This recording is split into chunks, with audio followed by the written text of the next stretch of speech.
திருட்டு பசங்க வந்து எனக்கு கட்டி போட்டு கரடியை கொண்டு போயிட்டு கவலைப்படாதீங்க. வழியிலேயே அவங்களை மடக்கி கரடியை கொண்டு வந்துட்டேன். ஆண்டனி ஆண்டனி ஐயா கூப்பிட்டீங்களா? அத பொண்ணுங்க அத நீங்க போன உடனே போகணும்னு சொன்னாங்க. சரதான்னு ஒரு டீ போட்டு கொடுத்த தண்ணி கம்மியா எத்தனை அடிச்சாங்க. போயிட்டாங்க. போயிட்டாங்களா? ஆமா. திருட்டு பசங்க யாரா இருக்கும்? பணம் வாங்கி எத்தனை மாசம் ஆச்சு? கரடி கொடுக்குறேன்னு கரடியா விட ஏமா எத்தனை சட்டக்காரன் ஏமாத்திருப்பேன்.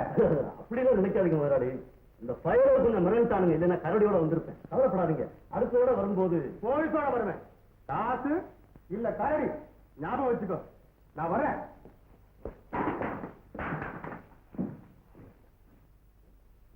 கேட்டையா அந்த சர்க்கஸ்கார முதலாளி பேசின பேச்ச இந்த பயனை மட்டும் கொஞ்சம் உழைச்சு நின்று இருந்தா கரடியை கொண்டு வந்திருக்கான். இப்ப மட்டும் என்ன, இன்னொரு தடவை முயற்சி பண்ணா கரடி மாத்திரம் இல்ல எல்லா மிருகத்தையும் கொண்டு வந்திருக்கான். நீ சொல்ற இந்த நன்றி கட்ட பயன்களை நம்பி எப்படி காரியத்தில் இறங்குறது? யாரை பார்த்து நன்றி கட்டவன்னு சொல்றேன்? என்ன சொல்றேன்? 100 தடவை சொல்றேன். நன்றி கட்ட பயன். கொஞ்சமா நன்றி இருந்திருந்தா அந்த கோவிட்ட உதவ வீட்டுக்கு ஓடி வந்திருக்காடா. நாம செய்யறது அக்கிரமன்னு தெரிஞ்சது ஓடி வந்துட்டேன். அது இருக்குது. எந்த உயிரை கொடுத்து உன்னை காப்பாத்துற அளவுக்கு எங்களுக்காக நீ இதுவரைக்கும் என்ன செஞ்சிருக்கிற? என்ன செய்யலாம்? என்ன போய் சொல்றேன்? அவர் நமக்காக எவ்வளவு நன்மை செஞ்சிருக்காரு. ஆனா அறிவுகட்ட கழுதா என்னடா செஞ்சிருக்கிறாரு? வாங்குற பணத்தை எல்லாம் ஒருத்தருக்கு கொடுக்காம ஆடம்பரமா செலவு செஞ்சாரு. இப்ப அதுக்கு வழியில திருட ஆரம்பிச்சு. திருடன் சொல்றேன்.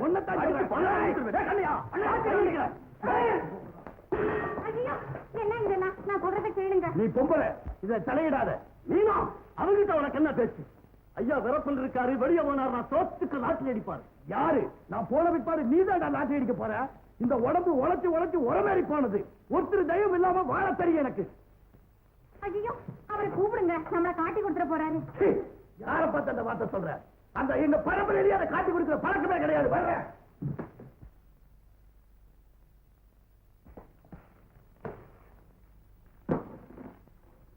இந்த பயனை என்ன செய்யறதுன்னு எனக்கு ஒண்ணும் புரியலையே. உங்களுக்கு சுயமா சிந்திக்கவும் தெரியறதில்ல, சொன்னதை செய்யவும் தெரியறதில்ல.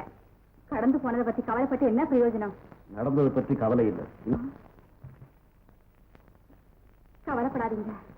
நாம